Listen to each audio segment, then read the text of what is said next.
5 ஆண்டு கால ஆட்சி முடிஞ்சிருச்சு. இந்த ஆட்சி காலகட்டத்தில் என்னென்ன டெவலப்மெண்ட் எல்லாம் நீங்கள் பார்க்குறீங்க? அது வந்துங்க பேப்பர் பார்த்தா தெரிஞ்சுக்கல, டிவி பார்த்தா தெரிஞ்சுக்கல, தொலைக்காட்சி திறந்தா எத்தனை விளம்பரம் போடுது.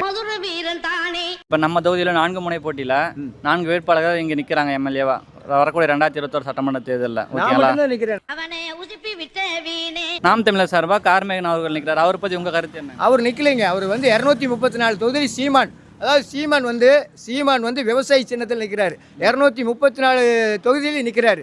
ஓகே. இப்போ தாவேகா சார்பா ஆனால் சீமானுக்கு நான் ஓட்டு போட மாட்டேன். தோத்துக்கிட்டே இருக்கீடா. சாதனை சமல் செங்கோட்டையன் வந்து புரட்சி தலைவி அம்மாவை முதலமைச்சனாரு. அன்னைக்கு அம்மாவுக்கு தேரோட்டியா இருந்தாரு. இன்னைக்கு விஜய்க்கு கார் ஓட்டியா இருக்கிறாரு. நான் எந்த கட்சியிலையும் இல்லை. நான் சோத்து கட்சி. சோறு ஓட்ட எல்லா இடத்துலையும் அண்ணா கோயிலையும் சாப்பிடுவேன். இப்போ இன்னொன்று கேளுங்க. கை விடுங்க. போதும் முடிச்சலாம். இல்லை யாருக்கு ஓட்டு போடுன்னு கேளுங்க. உங்களுக்கு ஆதரவு யாருக்கு? இந்த தொகுதியில் பார்த்தீங்கன்னா எனக்கு ஓட்டு இல்லை.